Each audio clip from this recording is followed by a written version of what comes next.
Patrick Cohen. Bonjour Anis Mbida. Bonjour Patrick, bonjour à tous. Les retransmissions sportives vont devenir encore plus spectaculaires. On aura bientôt des ralentis dignes des grosses productions hollywoodiennes. Oui, on connaissait la super loupe, ces ralentis ultra fluides qui décortiquent le mouvement, mais ça restait un peu plat. C'est avec un seul angle de vue. Et bien maintenant, on va pouvoir tourner tout autour du joueur et voir sous tous les angles comment il prépare son revers, par exemple au tennis, ou la façon dont un boxeur arrive à esquiver au millimètre un crochet du droit.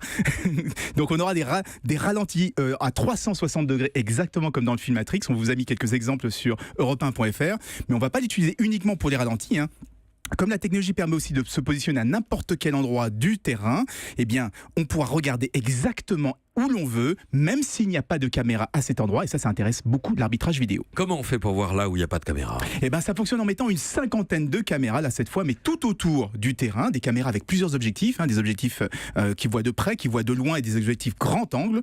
Toutes les caméras vont filmer tout en même temps et les images seront ensuite traitées par un programme informatique qui va reconstituer le point de vue à n'importe quel endroit du terrain. C'est la société Intel qui est à l'origine de cette technologie. Elle commence à être utilisée aux États-Unis dans le football américain et ça donne des plans mais vraiment exceptionnels, spectaculaires. Par exemple, on peut revoir une action au travers des yeux d'un des joueurs, exactement comme si on était dans un jeu vidéo. Mais le spectateur n'a pas le contrôle, ce sont les réalisateurs qui choisissent le point de vue. Oui, mais là, avec cette technologie, elle va être utilisée aussi au JO d'hiver, dans un peu plus de 3 semaines. Et là, on pourra choisir soi-même son angle de vue. Alors, pas à la télé, il faudra télécharger une application, utiliser un casque de réalité virtuelle, vous savez, des espèces de grosses lunettes, là.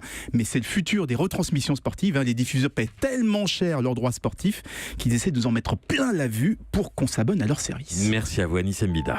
Europe 1.